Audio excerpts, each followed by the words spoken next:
ಸ್ವಾಭಿಮಾನಿ ನ್ಯೂಸ್ಗೆ ಸ್ವಾಗತ. ಇಂದಿನ ಪ್ರಮುಖ ಸುದ್ದಿಗಳು. ಮಿಂಚಿನ ವೇಗದಲ್ಲಿ ಓಡುತ್ತಿರುವ ಹೋರಿಗಳು, ಅವುಗಳನ್ನು ತಡೆಯಲು ಮುಂದಾದ ಪೈಲ್ವಾನರು, ಜನರ ಹರ್ಷೋದ್ಗಾರ. ಇದು ಸೊರಬ ಸಮೀಪ ಹಳೆ ಸೊರಬ ಗ್ರಾಮದಲ್ಲಿ ರಾಮೇಶ್ವರ ಯುವಕ ಸಂಘ ಹಾಗೂ ಗ್ರಾಮಾಭಿವೃದ್ಧಿ ಸಮಿತಿಯಿಂದ ಆಯೋಜಿಸಿದ್ದ ಹೋರಿ ಬೆದರಿಸುವ ಹಬ್ಬ. ಸಾವಿರಾರು ಹೋರಿ ಹಬ್ಬದ ಪ್ರಿಯರು ಕಾತರದಿಂದ ಕಾಯುತ್ತಿದ್ದ ಕಾರ್ಯಕ್ರಮವನ್ನು ಸಾಗರ ಶಾಸಕರು ಮತ್ತು ಕರ್ನಾಟಕ ಅರಣ್ಯ ಕೈಗಾರಿಕೆ ಅಭಿವೃದ್ಧಿ ನಿಗಮದ ಅಧ್ಯಕ್ಷರಾದ ಶ್ರೀ ಗೋಪಾಲಕೃಷ್ಣ ಬೇಳೂರು ಕಾರ್ಯಕ್ರಮಕ್ಕೆ ಚಾಲನೆ ನೀಡಿದರು. ಈ ಸ್ಪರ್ಧೆಯಲ್ಲಿ ಭಾಗವಹಿಸಿ ಗೆದ್ದ ಹೋರಿಗಳಿಗೆ ಅತ್ಯಾಕರ್ಷಕ ಬಹುಮಾನಗಳನ್ನು ನೀಡಲಾಯಿತು. ಅತ್ಯಂತ ಅಪಾಯಕಾರಿಯಾದ ಈ ಕ್ರೀಡೆಗೆ ಗ್ರಾಮಾಭಿವೃದ್ಧಿ ಸಮಿತಿಯಿಂದ ಸೂಕ್ತ ಸುರಕ್ಷತೆ ಕ್ರಮಗಳನ್ನು ಕೈಗೊಳ್ಳಲಾಗಿತ್ತು. ಒಟ್ಟಾರೆಯಾಗಿ ಮಲೆನಾಡು ಮತ್ತು ಬಯಲುಸೀಮೆ ಭಾಗದ ಈ ಕ್ರೀಡೆ ಭಾರೀ ರೋಚಕವಾಗಿತ್ತು.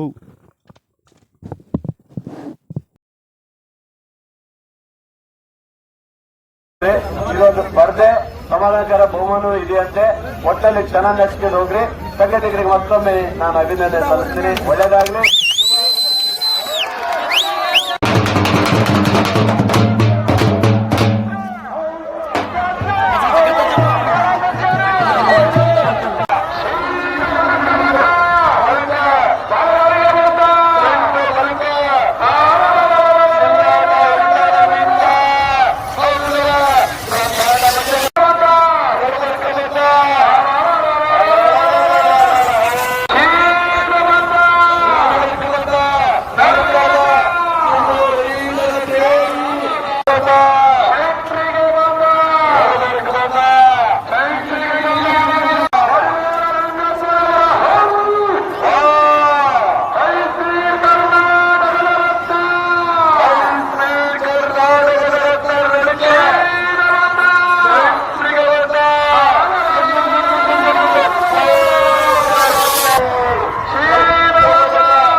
ಅಲ್ತಾಫ್, ನಮ್ಮ ಊರು ಚಿಕ್ಕಡೂರು, ಸೊರಬ ತಾಲೂಕು, ಶಿವಮೊಗ್ಗ ಡಿಸ್ಟಿಕ್ಕು.